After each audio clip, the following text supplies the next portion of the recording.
BJP చేపట్టిన గాంవ్ చలో కార్యక్రమంలో భాగంగా కేంద్ర హోంశాఖ సహాయ మంత్రి బండి సంజయ్ కుమార్ కరీంనగర్ రూరల్ మండలంలోని జూబ్లీనగర్ లో పర్యటించారు. స్థానికులతో సమావేశమై కేంద్ర పథకాల అమలు, గ్రామ సమస్యలపై ఆరా తీశారు. ఈ సందర్భంగా బండి సంజయ్ మాట్లాడుతూ ప్రధానమంత్రి నరేంద్ర మోదీ ఆధ్వర్యంలోని కేంద్ర ప్రభుత్వం పెద్ద ఎత్తున అభివృద్ది, సంక్షేమ పథకాలను అమలు చేస్తోందన్నారు. కరీంనగర్ లోని హౌసింగ్ బోర్డు కాలనీలో సన్నబియ్యం పంపిణీ పథకాన్ని మంత్రి పొన్నం ప్రభాకర్ మానకొండూరు ఎమ్మెల్యే కవ్వంపల్లి సత్యనారాయణతో కలిసి ప్రారంభించారు. ఈ సందర్భంగా పొన్నం ప్రభాకర్ మాట్లాడుతూ దేశంలోనే ఏ రాష్ట్రంలోనూ లేని విధంగా పేదలకు సన్నబియ్యాన్ని అందిస్తున్న ఏకైక రాష్ట్రం తెలంగాణ రాష్ట్రమేనని పేర్కొన్నారు. పైలట్ ప్రాజెక్టులో భాగంగా జిల్లాలో ఇందిరమ్మ ఇళ్ల నిర్మాణం పనులు చురుగ్గా కొనసాగుతున్నాయి. జిల్లాలో మొత్తం 2,11,467 మంది దరఖాస్తులు చేసుకోగా వాటిని పరిశీలించి 2,10,168 మందిని ఇళ్లు లేని వారిగా గుర్తించి ప్రభుత్వానికి నివేదిక సమర్పించారు. పైలట్ ప్రాజెక్టు కింద జిల్లాకు 2,027 ఇళ్లు మంజూరయ్యాయి. వీటిలో ప్రస్తుతం 702 మంది పనులు ప్రారంభించగా మొదటి విడతలో 85 మందికి ₹1,00,000 చొప్పున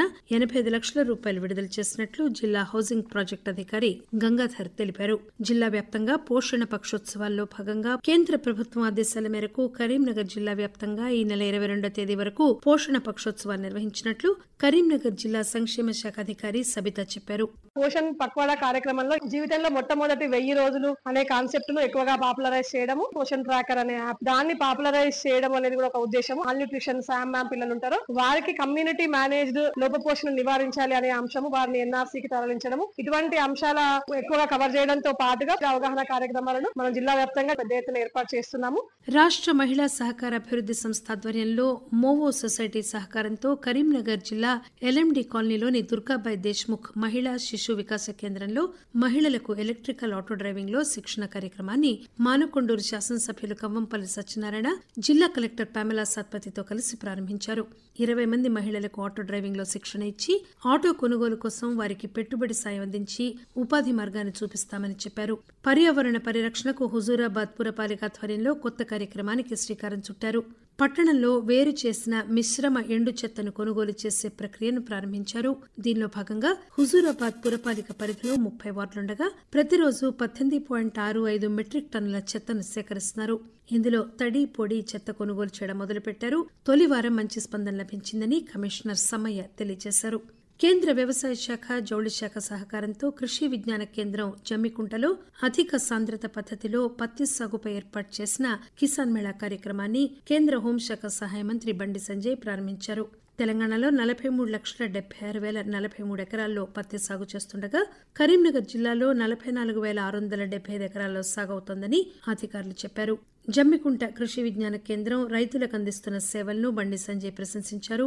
రైతులే ఉత్పత్తిదారు సంస్థలుగా ఏర్పడాలన్నది ప్రధానమంత్రి నరేంద్ర మోదీ ఉద్దేశం కాగా దేశవ్యాప్తంగా 10,000 ఉత్పత్తిదారు సంస్థలు ఏర్పాటు చేయాలని కేంద్ర ప్రభుత్వం లక్ష్యంగా పెట్టుకుందని మంత్రి తెలియజేశారు.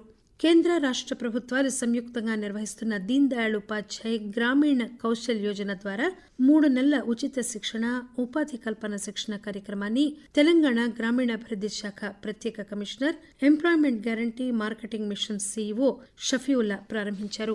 ఈ సందర్భంగా ఆయన మాట్లాడుతూ గ్రామీణ యువత ఈ ఉచిత శిక్షణ సదుపాయాన్ని సద్వినియోగం చేసుకుని ఉద్యోగ అవకాశాలను పొంది సమాజంలో గుర్తింపు గల యువతగా అభివృద్ది చెందాలని పిలుపునిచ్చారు.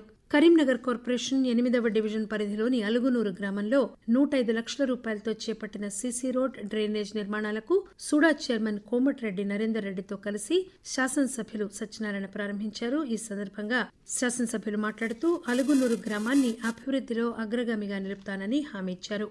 ఉమ్మడి కరీంనగర్ జిల్లా అసోసియేషన్ ఆధ్వర్యంలో జిల్లాలో హ్యాండ్బాల్ సీనియర్ స్థాయి సౌత్ జోన్ మహిళల, పురుషుల ఎంపిక పోటీలు జరిగాయి. ఈ పోటీల్లో 250 మంది క్రీడాకారులు పాల్గొనగా వారిలో అత్యుత్తమ ప్రతిభ కనబరిచిన క్రీడాకారులను ఎంపిక చేసి ఈ నెల 29, 30 తేదీల్లో ఆదిలాబాద్ జిల్లా మందమరిలో జరిగే 54వ రాష్ట్ర స్థాయి పోటీలకు పంపించనున్నట్లు జిల్లా హ్యాండ్బాల్ అసోసియేషన్ అధ్యక్షుడు వెంకటేశం, కార్యదర్శి లక్ష్మణ్ తెలియజేశారు.